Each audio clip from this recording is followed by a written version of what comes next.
Bwana, habari za saizi ndugu zangu. Kwa majina naitwa Kennedy Michael. Natumaini ni wazima wa afya. Kama kuna mtu na changamoto, basi Mwenyezi Mungu aweze kumfanyia wepesi kwenye changamoto yake. Niko mbele yenu leo wana kudiscuss tu kitu kidogo ambacho tutaka tutoe tu tofauti. Kama niliulizwa na mteja wangu mmoja tu hivi, niko na wewe nije nitolee ufafanuzi. Aliniuliza hivi, mheshimiwa mister, hivi utofauti wa jinsi na jinsia ni upi? Tujue, maana sielewi mimi. Yaani kwa Kiingereza ni sex and gender. Ni upi? So nikaona ili ni darasa zuri, inabidi nije niwape ndugu zangu ili mtambue. Na mtambue namna gani mtakavyoweza kuwalisha elimu bora watoto wenu wakiwa bado watoto. Nikianza na jinsi tunasema ni biological features, ni maumbile ya kibiolojia, yani mtu kazaliwa hivyo hivyo na huwa hayabadiliki yale. Hiyo ni jinsi, sex. Ana jinsi ya kiume, ana uume maana yake. Ana jinsi ya kike, ana uke. Utofauti na mwingine, mwanamke ana chuchu, ana tumbo lake la kubebea mimba lile, fuko, ila mwanaume hana. Na huwa havibadiliki. Lakini kwa wanaume ana ndevu na sauti base. Lakini ndevu na sauti base sio minor point. So major point, ni minor point. Kwa nini? Sasa hivi hata wanawake wana ndevu nini hivyo. Ila major point ni uume. Huo ndo ambao ubadiliki. Ila kwa sasa hivi maybe akishakuja kwa hivyo mtu mzima ndo kuna transgender. Sisi tunaona Marekani kule wapiga kelele kila siku kutoku badilisha hizo jinsia. Transgender tu wabadilisha jinsia.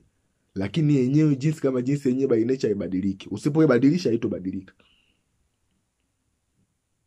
Ukija kwa jinsia sasa, gender. Gender ni kuhusu jamii fulani au tamaduni fulani ambayo imekuwa divided, imegawanyika na kumtenganisha mwanamke na mwanaume kwenye mgawanyo wa kazi. Kwa hizi huyu ni mwanamke ndio wa kupika, siji kufanya nini, umeona? Mwanaume twende shamba, siji tukachunge ng'ombe, ulinzi nini, wanaume. Ni tamaduni fulani, jamii ndio imekuwa kwa jinsia ya kike ioshe vyombo. Jinsia ya kiume ikafuge. Ndo daily activities zao, shughuli zao za kila siku zimegawanywa kwenye jinsia. Kwa huwa kiume fanya hivi kuonekana ni jasiri, huyo kike anaonekana ni dhaifu, atafanya hivi. Huo ndo tofauti wao na ndo maana zake.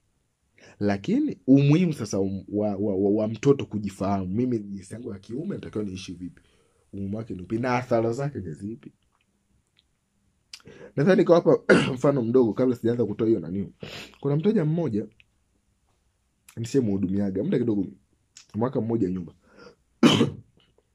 Yeye kwa bahati mbaya babake alifariki.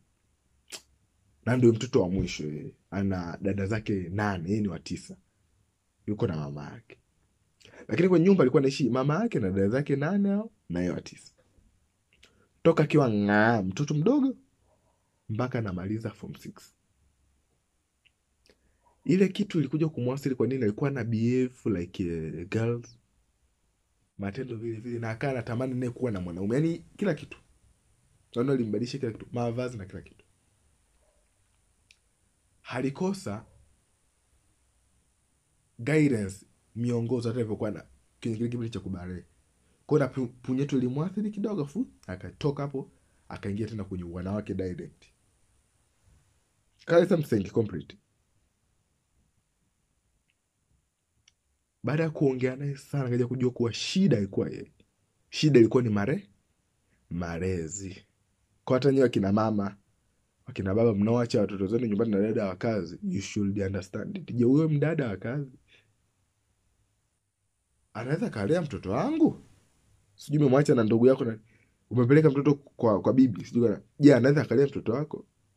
Sijui shanga anapeleka mtoto huko, wakika kama msagaji, wa kiume kama msenge, afu kaza tena kulalamika. Lazima uangalie nani unamwachia mtoto wako.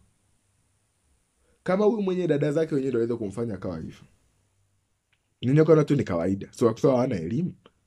Na huyu kijana naye alikosa kuwa na ile kampani ya maybe baba zake wadogo wakubwa wao kumuongeza. Wanaume tunaishi hivi na hivi na hivi. Alikosa. Nilikaa naye sana almost 3 months up to 6 months. Ndo akaja akabadilika kabisa na kuchange, akaja kuwa mtu sana. Na now he's really gentleman man. Kabadilika kabisa complete. Lakini shida iko kwenye malezi nyuma.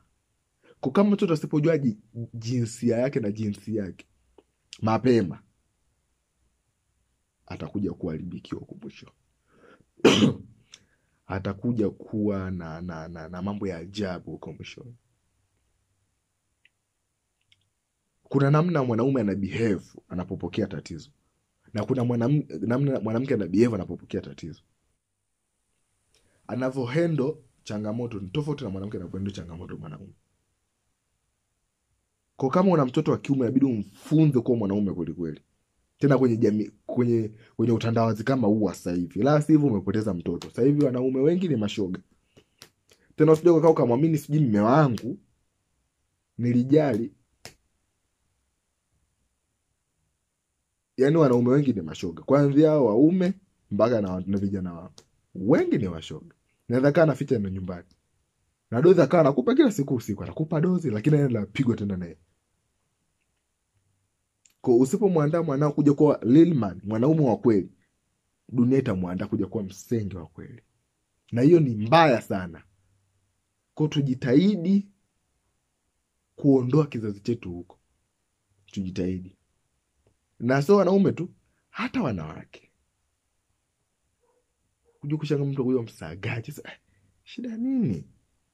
Usipomwandaa mwanao kuja kuwa mama bora wa watoto wake, kuja kuwa mke bora wa mume wake, kuja kuwa mke bora wa ndoa yake, basi atakuja kuharibikiwa complete. Na hii kitu imekaa kiimani sana. Kama utashindwa huku, hata ukimuomba Mungu vipi, hata kusaidia wapi? Mungu muombe uko upo kwenye process. Huku unamtengeneza mwanao, huku namuomba Mungu, mwanangu, Mungu hebu naomba unifanyie wepesi mtoto wangu huyu, namkabidhi mikononi mwako. Hebu yale yote ambayo nimemfunza ayafuate. Hapo anaweza akaokoka kwenye hiki kizazi cha utandawazi. Ila usiombe Mungu kavu. Wetu naomba tu umekaa. No. Ataharibikiwa tu.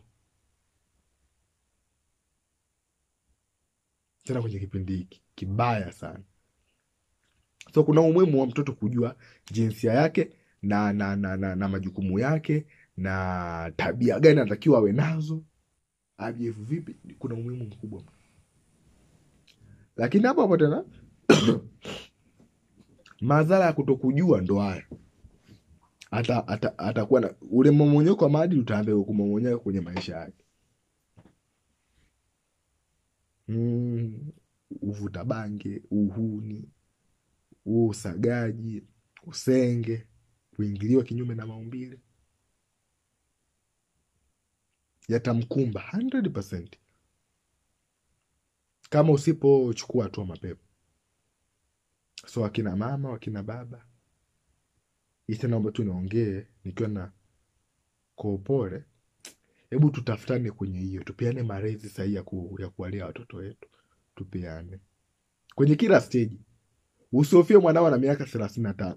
You just tutafutane, tutaongea. Usihofie mwanao na miaka 6. Tutafutane, tuongee namna gani ya kumlea mtoto kidini na kijamii. Yaani kote. Yaani amfahamu Mwenyezi Mungu na afahamu dunia iko vipi. Alafu maarifa atakayopata kwenye upande wa dini na duniani akichanganya pamoja, yamtengenezee future bora. Yaani yamtengenezee hatima bora ya maisha yake. Mimi na mimi tumeelewana. Kwa jina naitwa Kennedy Michael. Niwatakia siku